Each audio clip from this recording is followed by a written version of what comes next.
My dad shamed me for being a janitor. He raised a toast at Thanksgiving to the kids who became something and didn't end up scrubbing toilets. I said nothing. I just walked out. Years later, he waited outside my office, begging for a job. I watched my father stand outside the building I owned, rain plastering his suit to his skin, clutching a resume.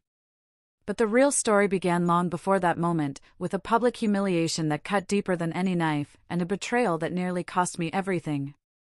The air that morning was heavy, gray, mirroring the weight that had settled in my chest. Soft flurries clung to the large glass windows of my office. Inside, the coffee machine sputtered, a faint hum against the quiet tension of the new day. I was reviewing some agreements when Maya, my assistant, tentatively poked her head in. "Hey," she said, a little hesitant. "There's someone outside. Says he's here about a job." My brow furrowed. "I'll walk in?" She just nodded, then added, "It's your father, Ethan." I froze. Then, slowly, I stood. I walked to the lobby windows, and there he was. Arthur. The same man, yes, but that familiar smirk, usually so cold, was softened now by years of wear. He stood in the snow like he had nowhere else to go, a manila folder clutched in his lap, looking like the last scraps of his dignity. He'd returned, but this time, he wasn't there to gloat. He was there to ask for something, and I hadn't yet decided if I was going to give it to him. This entire saga started when I was 22. It was the first time Arthur, my father, publicly humiliated me for my job. I was working as a janitor at an office building downtown.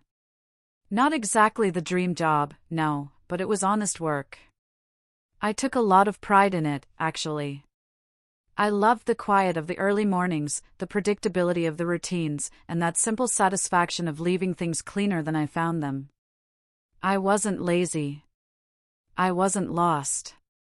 I was saving money, slowly, methodically, building towards something bigger.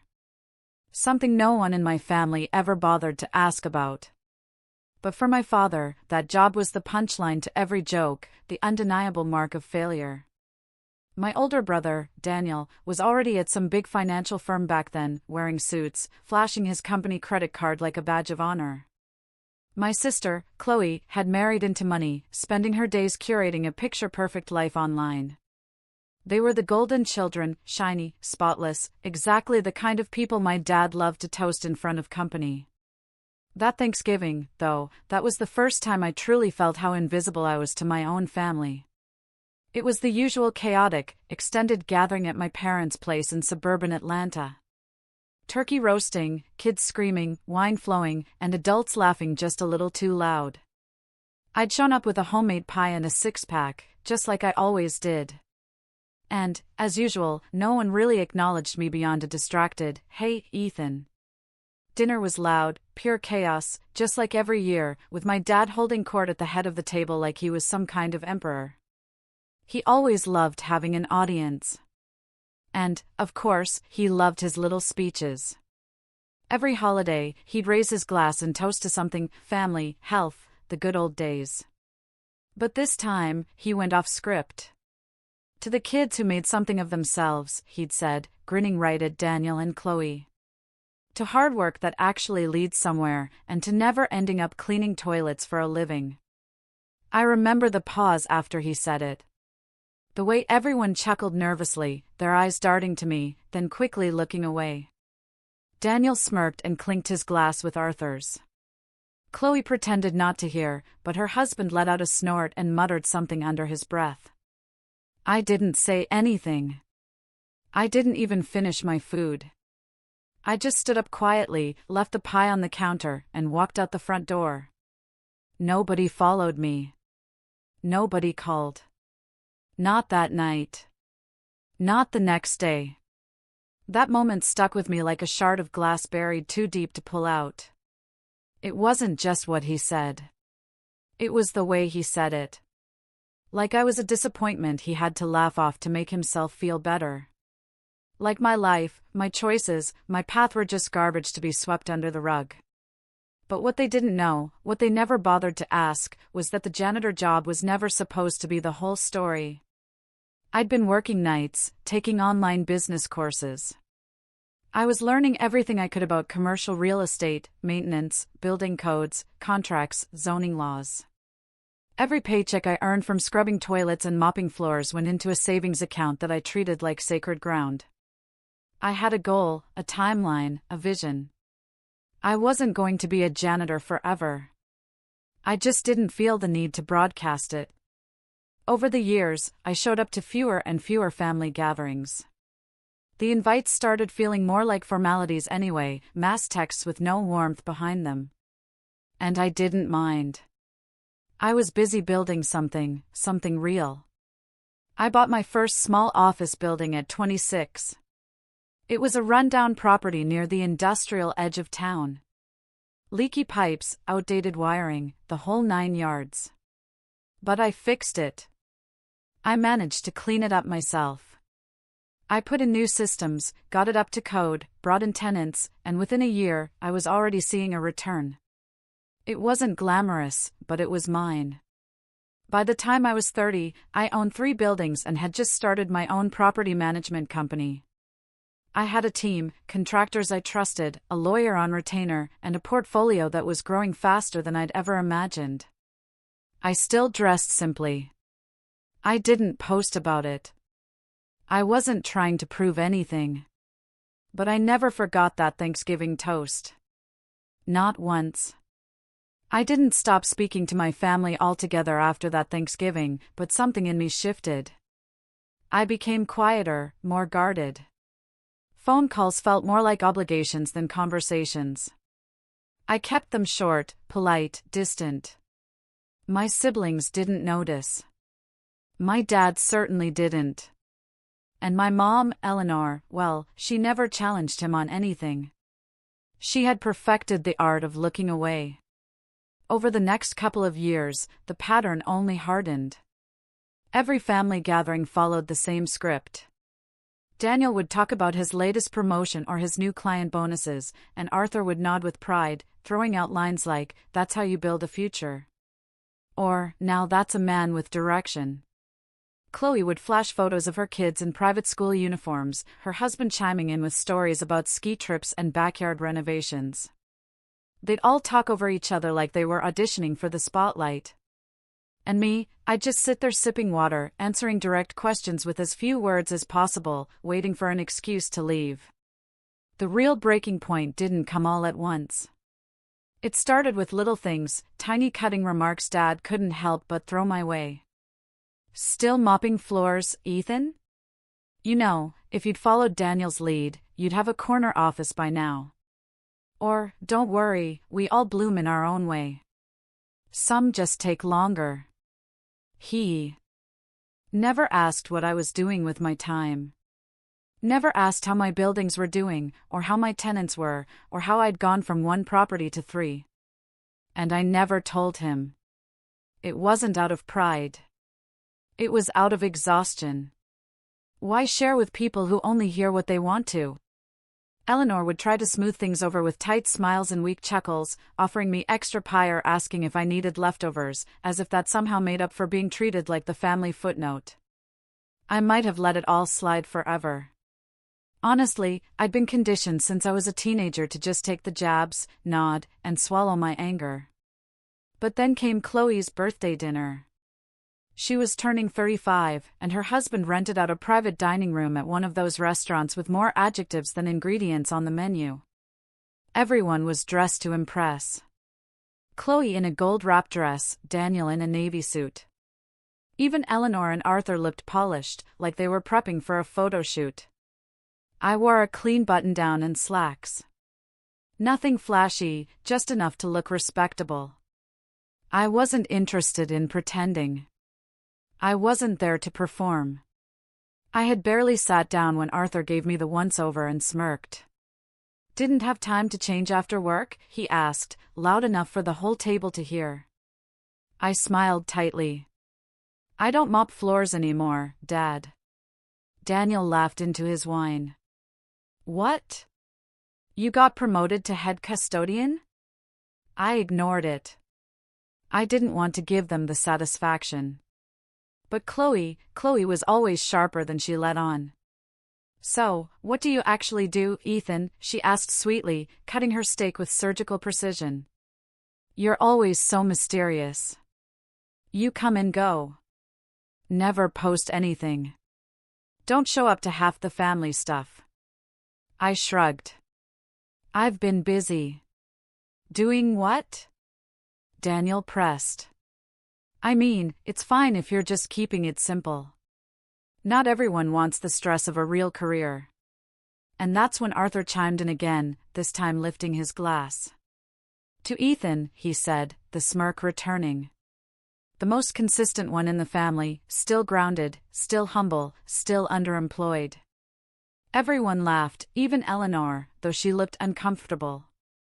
It was like they couldn't help themselves, like mistreating me had become tradition. I stood up, not dramatically, just calmly. I looked at each of them in turn, and for the first time in years, I said exactly what I was thinking. You know what's funny? You all talk so much, but none of you ever ask questions you actually want answers to. That shut them up, for a moment at least. I own 3 commercial properties, I continued. I manage them myself. I built a company from the ground up with no loans, no help, and no handouts. I didn't tell you because I didn't need your approval, and I sure as hell didn't want your advice. I left my napkin on the table and walked out before anyone could speak. No yelling, no dramatics, just quiet, clean detachment. For a week, I didn't hear from any of them.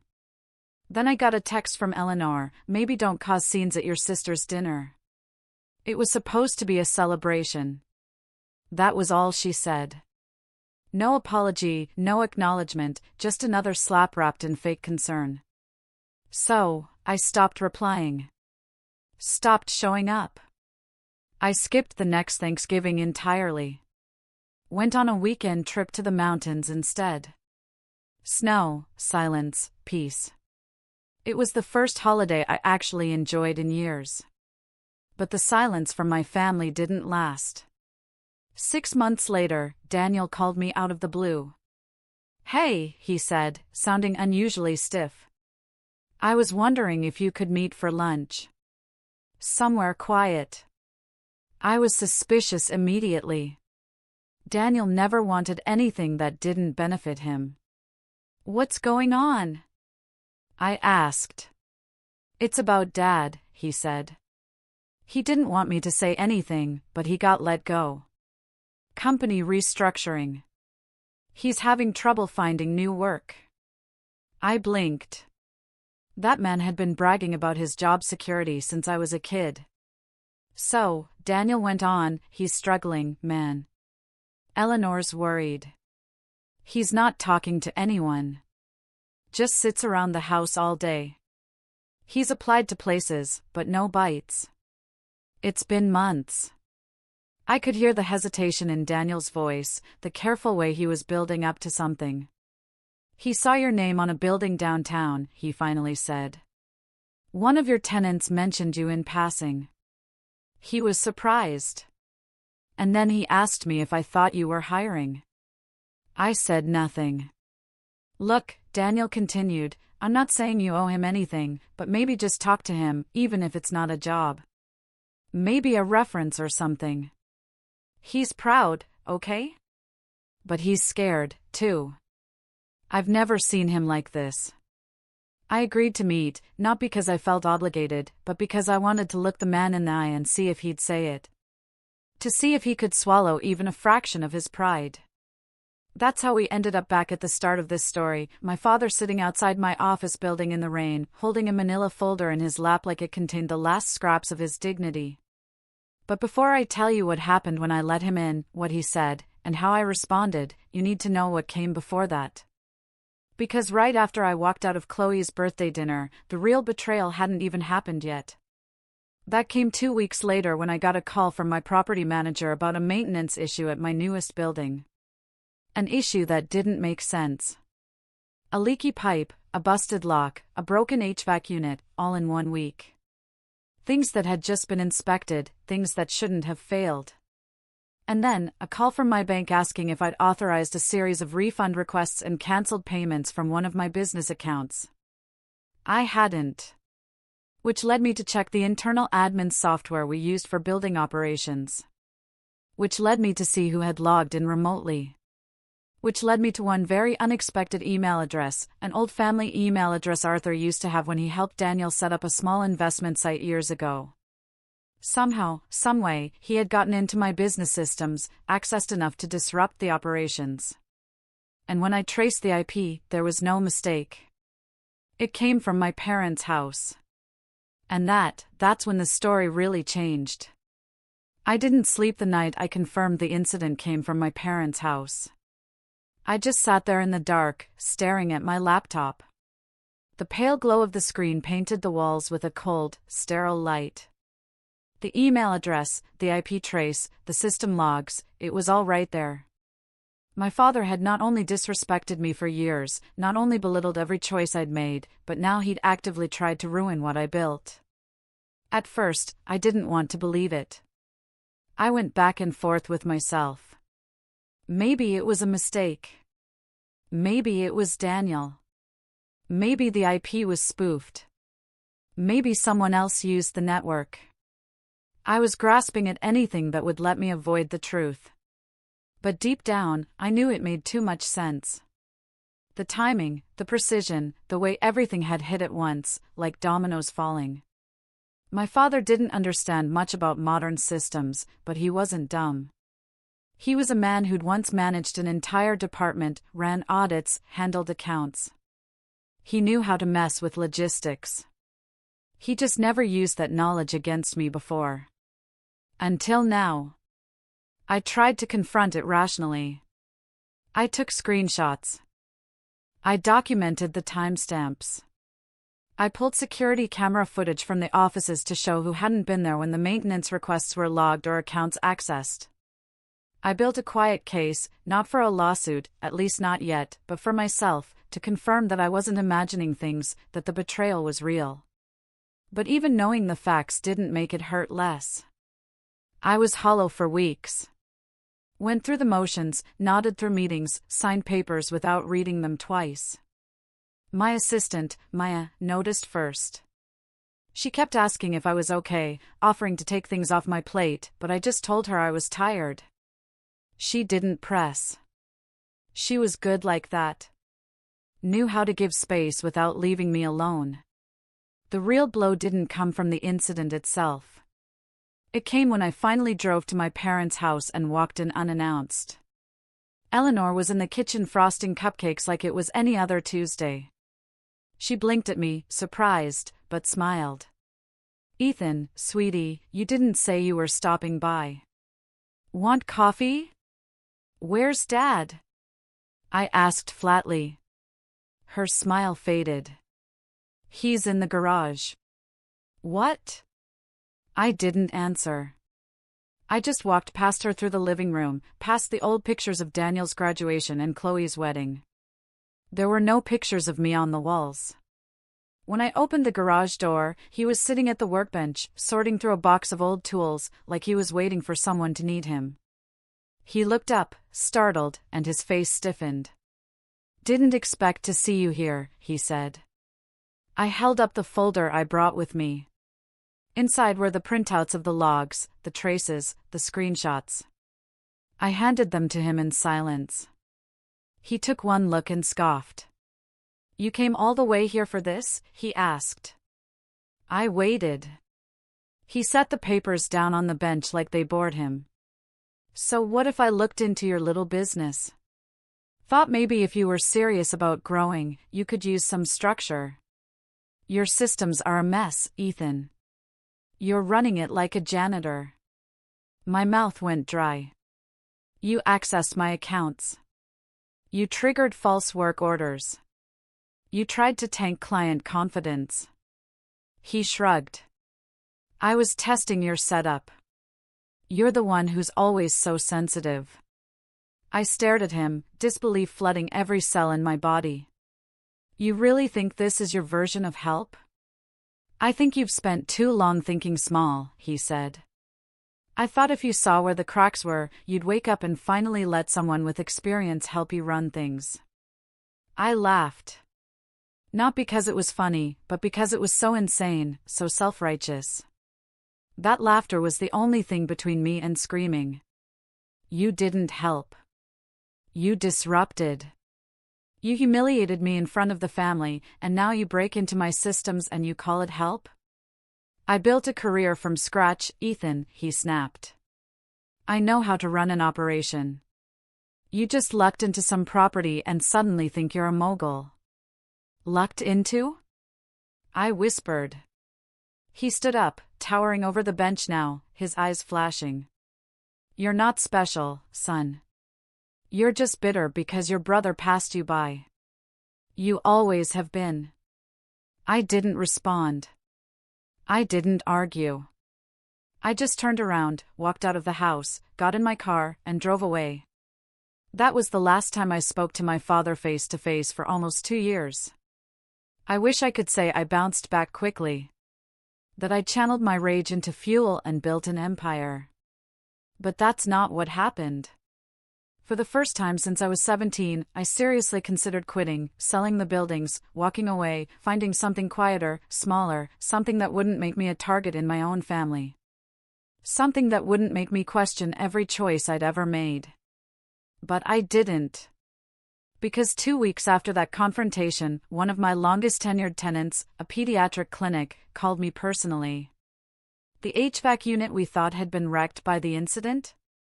I'd paid to replace it quickly. No drama, no delays, just did the job. And the clinic director wanted me to know how much she appreciated it.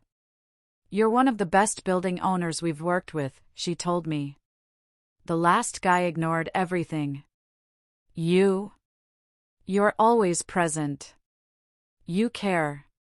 And something about that stuck with me. I cared. Even when no one else did. Even when my family mocked me, ignored me, tried to tear me down, I cared about my work, about my tenants, about the spaces I was building and maintaining. That meant something. I poured myself into the business, not with anger, but with intention. I upgraded security systems, hired an IT consultant to review every vulnerability. I rebuilt the backend with layered permissions and two-factor authentication, updated the tenant portal, and created new standard operating procedures for maintenance teams. I cleaned house top to bottom. Then I expanded. Bought a 4th property, then a 5th. Opened a co-working space in an abandoned Madris. Hired a small team of local contractors full-time, gave them benefits, holiday pay, and real respect, something most landlords never even considered. I didn't just want to grow. I wanted to build something that didn't rely on smoke and mirrors, something real. I started mentoring a few young people, too. Mostly folks like me who worked night shifts and saved pennies, trying to figure out how to climb. I didn't broadcast it, but I made space for them, answered emails, took calls, showed them what I'd learned the hard way. And slowly, quietly, the weight started to lift. I stopped checking my family's social media, stopped comparing my milestones to Daniel's vacations or Chloe's curated perfect life. I unfollowed them, muted the group chats, and carved out a life that made sense to me. The buildings became more than just real estate. They became symbols of what I'd survived, what I'd outgrown. And every lease signed, every tenant retained, every system improved, it all felt like reclaiming a little more of myself.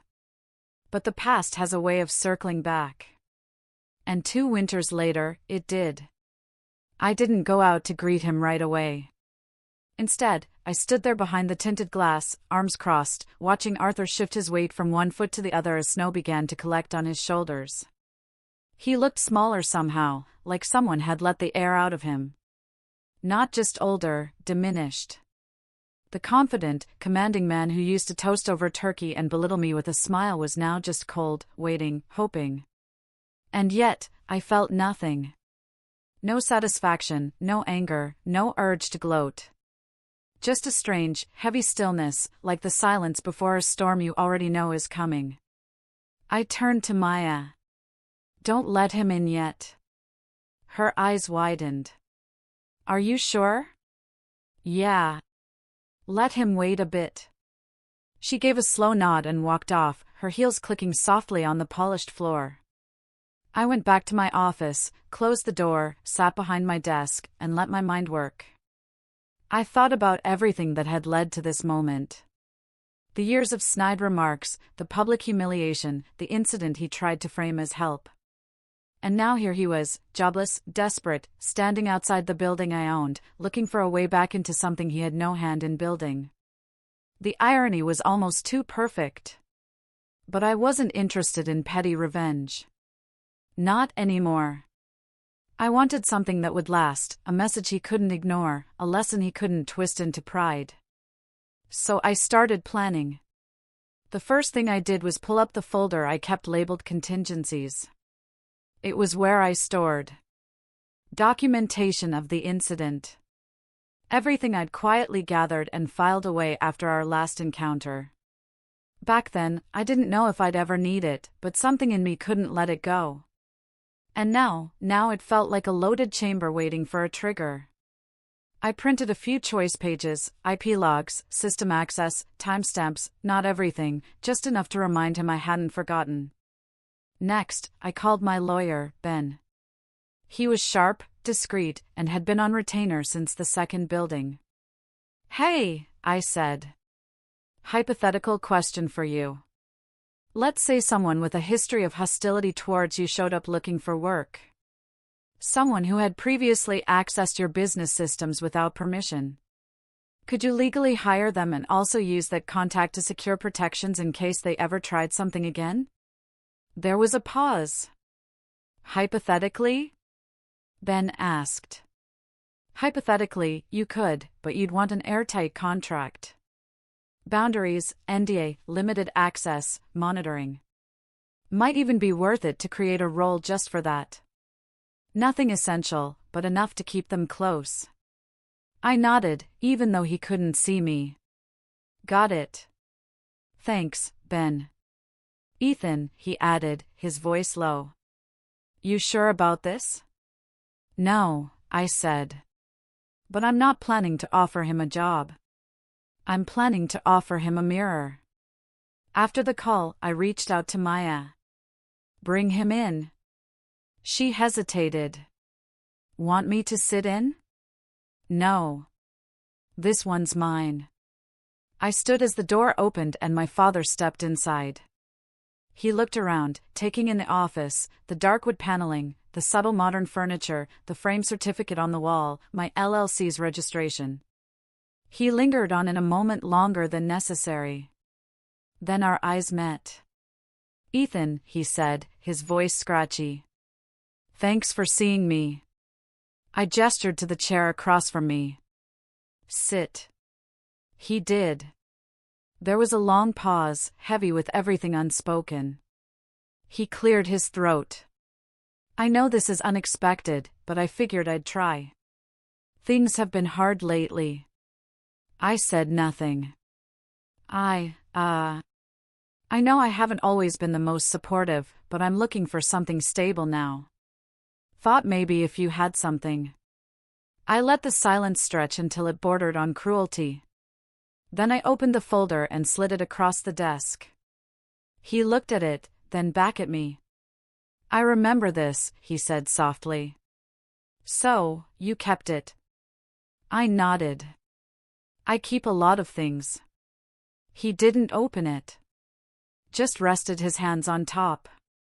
I was wrong, he admitted, about a lot. I wanted to believe you were still figuring things out. That I still had time to teach you something. But I see now, you built this without me. You don't need my help. No, I said calmly. I don't. He swallowed hard. But you came here anyway. He nodded. I don't have anything open that fits your background, I continued. And frankly, you're a liability. I can't risk another breach. His face tightened. But, I said, I can offer you something. His eyes lifted. I have a new division. Property inspections. Nothing glamorous, just routine checks, plumbing, HVAC, structural walkthroughs. Field work. Clipboards, reports. Entry-level stuff. Contract only. No admin access, no systems, no keys. His face fell just slightly. Sound beneath you? He shook his head slowly. No. Not anymore. I leaned forward. If I bring you on, it's with full monitoring. Weekly check-ins, random reviews. Any deviation from the route, any missed appointment, and you're out. He nodded again, smaller this time. And you sign a statement acknowledging your past interference and agreeing to cease all access attempts or communications related to my internal systems permanently. I pulled out the pre-drafted agreement from Ben and slid it over. He took it, read a few lines, then looked up. You already had this ready. I knew you'd come eventually, I said. I just didn't know when. He looked down again, then signed. When he handed it back, I didn't smile. Didn't shake his hand. I simply stood. Maya will give you your schedule. You start Monday. He rose too. I searched his eyes for something. Gratitude? Maybe forgiveness? But I wasn't offering that. Not yet. As he turned to leave, I added one more thing. He looked back. This doesn't change the past. You may be working under me now, but don't mistake that for acceptance. He nodded slowly, then walked out. I sat back down, heart pounding, not with anger, but with a strange, calm clarity. This wasn't revenge. This was reclamation. But it wasn't over yet. Because I wasn't just planning to keep him close. I was going to show him, day by day, building by building, exactly what I had built, what he dismissed, what he tried to break, and what could never be taken from me again. I didn't want an apology. I wanted him to see the truth and live with it every single day. He showed up on time that first Monday. Gray jacket, stiff posture, the folder I'd given him tucked under his arm like a schoolboy's homework.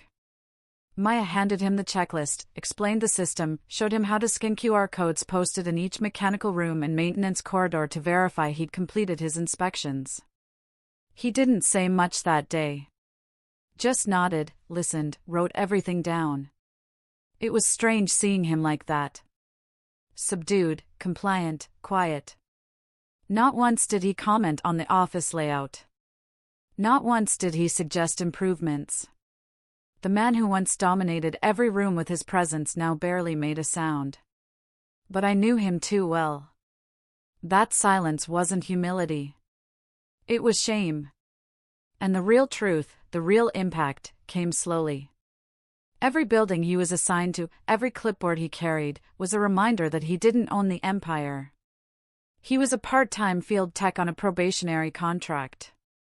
He was no longer the voice at the head of the table.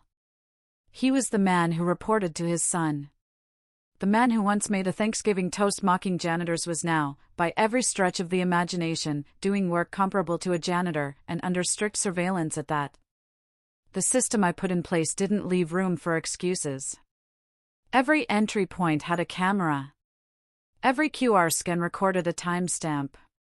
Every tenant could leave feedback. And I made sure his schedule included the very building he once drove past and mocked me for. That dump downtown, he used to call it.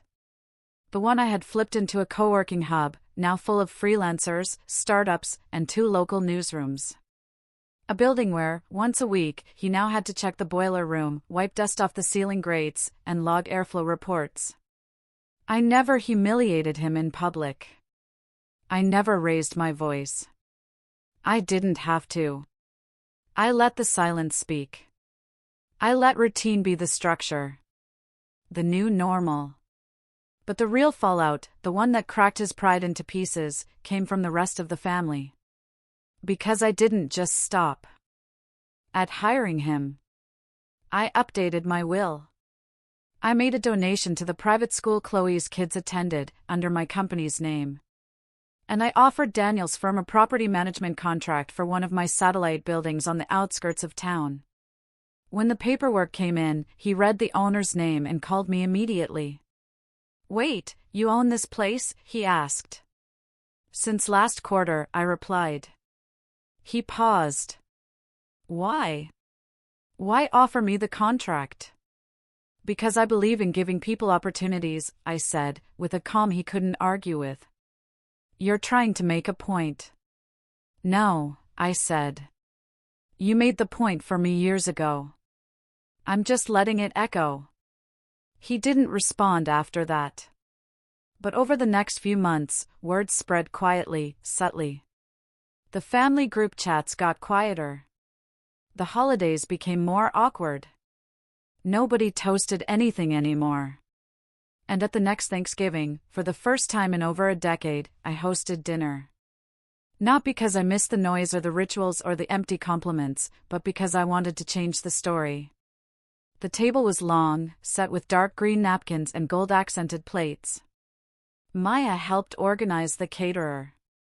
A few of my close friends came along with their families. Daniel showed up alone. His wife had a thing. Chloe came late, dragging her husband and kids, eyeing the place like she was casing it for comparison. Arthur arrived last. He didn't knock. He just stood outside until someone opened the door. When he walked in, I noticed something had changed. Not in his face, not in his voice, but in the way he didn't look at anything. Not the chandelier, not the art, not the velvet curtains. It was like he'd trained himself to avoid measuring, avoid reacting, avoid being seen seeing. I let the room settle before I stood at the head of the table. Everyone turned to me. I raised my glass. "To old roles," I said. "The ones we outgrow." A few chuckled, some looked uncomfortable. Arthur said nothing. I continued. "To new beginnings, earned, not handed." Chloe looked down at her plate. Daniel cleared his throat. "To the people who build quietly," I added. "To the ones who were underestimated, dismissed, ignored." Now the silence was thick. "And to the ones who learn, sometimes too late, who the real builders were all along." I clinked my glass gently against the one in front of me, then took a sip. Nobody said a word. After dinner, while the others made polite conversation or hovered around the dessert table, Arthur stepped out onto the back patio. I followed. He didn't look at me. "I don't know what you want from me," he said quietly. "I come to work. I don't complain. I stay out of your way." "I don't want anything," I replied. "Not from you." He looked down at his hands. They were shaking slightly. I'd never seen them do that before. "I'm sorry," he said. Not loud, not rehearsed, not even fully formed, but it was real. And I nodded. "Okay." We stood there for a while, just breathing in the cold air. He didn't ask for more. I didn't offer. But when he came to work that Monday, he was 15 minutes early, and he stayed late. Months passed. Then a year. His contract ended, but I extended it. Slightly better pay. Same role. He never asked for more. Never overstepped. Something in him had settled. Not submission, exactly. Just reality. And over time, the tension eased. We never became close. Never had long father-son talks or played catch-up. But one day, I saw him pause in the lobby of one of my buildings, look up at the company logo on the wall, and nod to himself. It was barely a gesture, but it was enough. He knew. And the final piece of this whole thing was that I no longer needed anything from him. The power he held over me for decades, his approval, his recognition, his validation, it was all gone. I had taken it back, not by force, but by becoming undeniable. My vindication wasn't in making him suffer. It was in making him see. And he did. Every single day until the end. The last words he ever spoke to me were these: "You built something I couldn't even imagine. What would you have done in my place?"